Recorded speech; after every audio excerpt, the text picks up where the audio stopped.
Praise lord అందరికీ. ఈరోజు యోహాను సువార్త 17వ అధ్యాయము 18వ అధ్యాయం చదువుకుందాము. 17వ అధ్యాయం ప్రారంభిస్తున్నాను. యేసు ఈ మాటలు చెప్పి ఆకాశము వైపు కన్నులెత్తి ఇట్లనెను, తండ్రి, నా గడియ వచ్చియున్నది. నీ కుమారుడు నిన్ను మహిమపరచునట్లు నీ కుమారుణ్ణి మహిమపరచుము. నీవు నీ కుమారునికిచ్చిన వారికందరికిని ఆయన నిత్య జీవము అనుగ్రహించినట్లు సర్వ శరీరుల మీదను ఆయనకు అధికారం ఇచ్చితివి.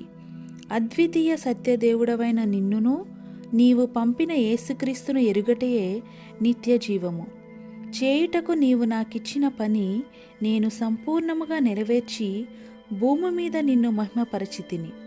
తండ్రి, లోకము పుట్టకమునుపు నీ యొద్ద నాకు ఏ మహిమయుండెనో ఆ మహిమతో నన్ను ఇప్పుడు నీ యొద్ద మహిమపరచుము. లోకము నుండి నీవు నాకు అనుగ్రహించిన మనుషులకు నీ నామమును ప్రత్యక్షపరచితిని. వారు నీవారై ఉండిరి, నీవు వారిని నాకు అనుగ్రహించితివి. వారు నీ వాక్యము గైకొని ఉన్నారు.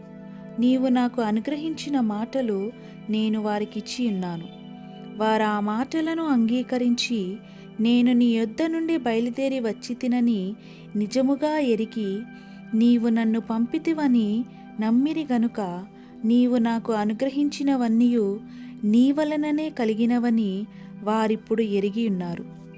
నేను వారి కొరకు ప్రార్థన చేయుచున్నాను, లోకము కొరకు ప్రార్థన చేయుటలేదు. నీవు నాకు అనుగ్రహించి ఉన్నవారు నీవారై ఉన్నందున వారి కొరకే ప్రార్థన చేయుచున్నాను. నావన్నీయు నీవి, నీవియు నావి. వారి యందు నేను మహిమపరచబడి ఉన్నాను. నేనికను లోకములో ఉండను గాని వీరు లోకములో ఉన్నారు. నేను నీ యొద్దకు వచ్చుచున్నాను. పరిశుద్ధుడు అయిన తండ్రి, మనము ఏకమై ఉన్నలాగున వారును ఏకమై ఉండునట్లు నీవు నాకు అనుగ్రహించిన నీ నామమందు వారిని కాపాడుము. నేను వారి యొద్ద ఉండగా నీవు నాకు అనుగ్రహించిన వారిని నీ నామమందు కాపాడితిని. నేను వారిని భద్రపరిచితిని గనుక లేఖనము నెరవేరునట్లు నాశనపుత్రుడు తప్ప వారిలో మరి ఎవడునూ నశింపలేదు. ఇప్పుడు నేను నీ యొద్దకు వచ్చుచున్నాను. నా సంతోషము వారి యందు పరిపూర్ణమగునట్లు లోకమందు ఈ మాట చెప్పుచున్నాను. వారికి నీ వాక్యమిచ్చి ఉన్నాను. నేను లోక సంబంధిని కానట్టు వారును లోక సంబంధులు కారు గనుక లోకము వారిని ద్వేషించును.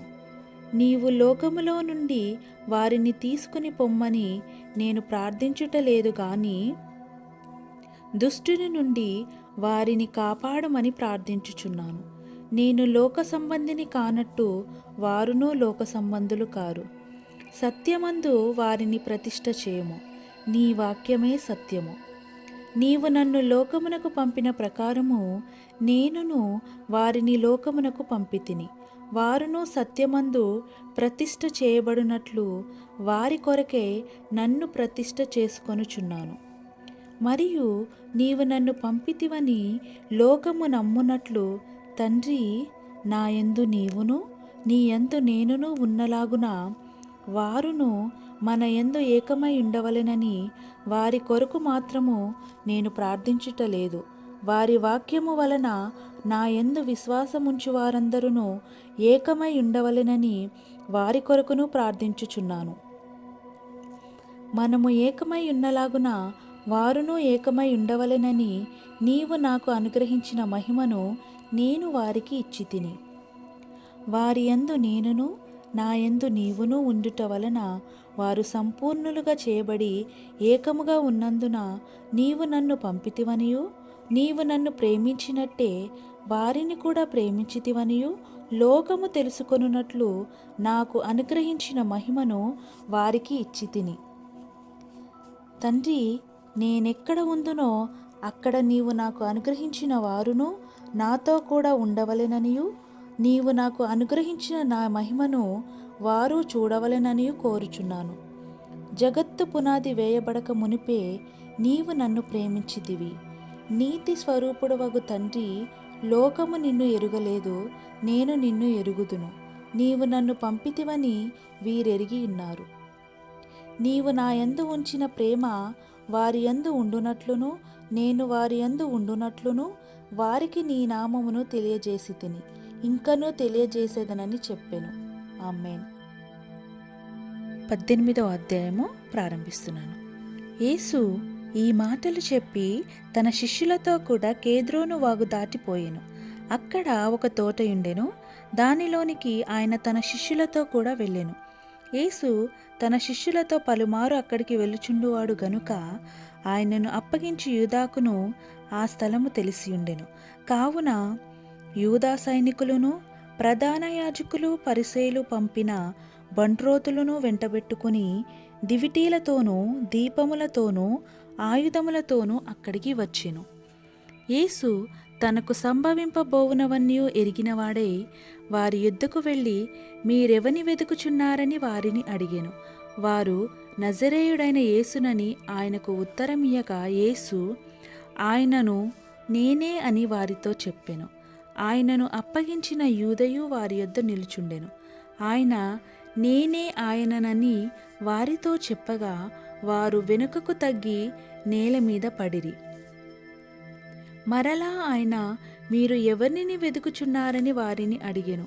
అందుకు వారు నజరేయుడైన యేసునని చెప్పగా యేసు వారితో నేనే ఆయననని మీతో చెప్పితిని గనుక మీరు నన్ను వెతుకుచున్న ఎడల వీరిని పోనీయుడని చెప్పెను. నీవు నాకు అనుగ్రహించిన వారిలో ఒకనినైనను నేను పోగొట్టుకొనలేదని ఆయన చెప్పిన మాట నెరవేరునట్లు ఈలాగు చెప్పెను. సీమోను పేతురునొద్ద కత్తియుండినందున అతడు దానిని దూసి ప్రధాన యాజకుని దాసుని కొట్టి అతని కుడి చెవి తెగనరికెను. ఆ దాసుని పేరు మల్కు. యేసు కత్తి వరలో ఉంచుము, తండ్రి నాకు అనుగ్రహించిన గిన్నెలోనిది నేను త్రాగకుందునా అని పేతురుతో అనెను. అంతట సైనికులను సహస్రాధిపతియు యూదుల బంట్రోతులను యేసును పట్టుకొని ఆయనను బంధించి మొదట అన్నా యొద్దకు ఆయనను తీసుకుని పోయిరి. అతడు ఆ సంవత్సరము ప్రధాన యాజకుడైన కయపాకు మామ. కయప ఒక మనుష్యుడు, ప్రజల కొరకు చనిపోవుట ప్రయోజనకరమని యూదులకు ఆలోచన చెప్పినవాడు. సీమోను పేతురును మరి ఒక శిష్యుడును యేసు వెంబడి పోవుచుండిరి. ఆ శిష్యుడు ప్రధాన యాజకునికి నెలవైన వాడు గనుక అతడు ప్రధాన యాజకుని ఇంటి ముంగిటిలోనికి యేసుతో కూడా వెళ్ళెను.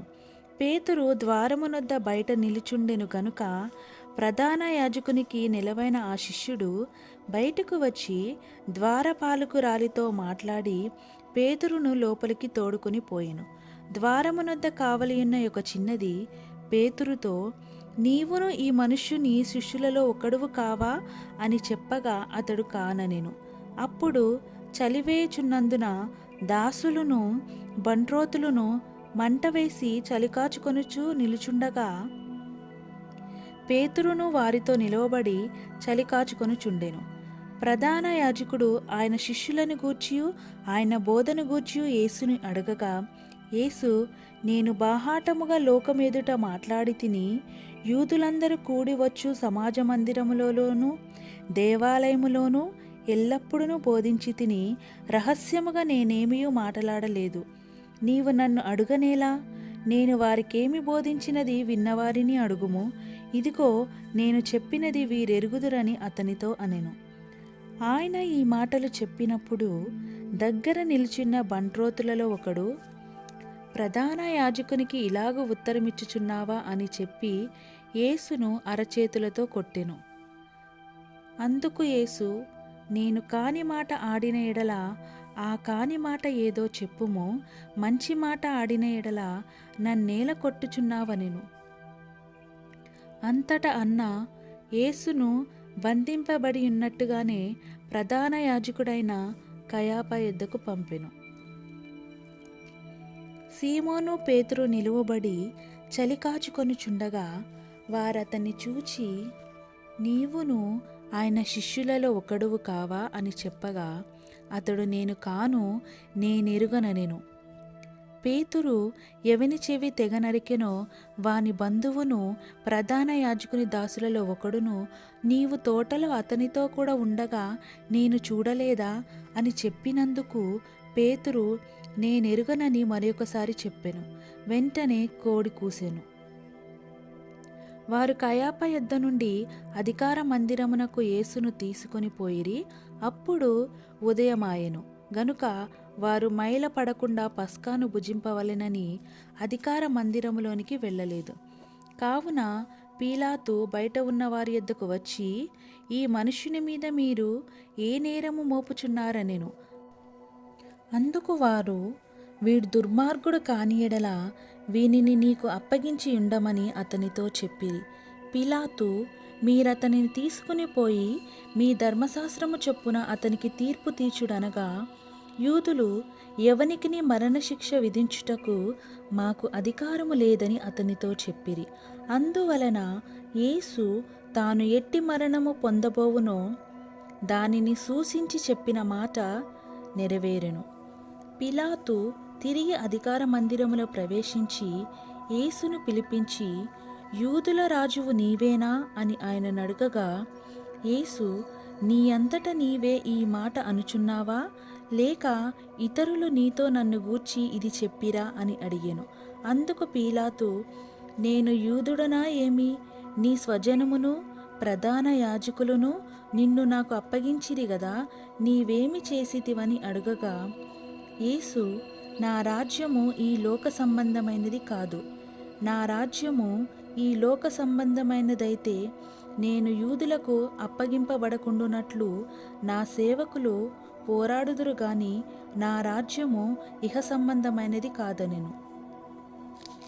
అందుకు పీలాతు, నీవు రాజువా అని ఆయనను అడగగా, యేసు, నీవన్నట్టు నేను రాజునే.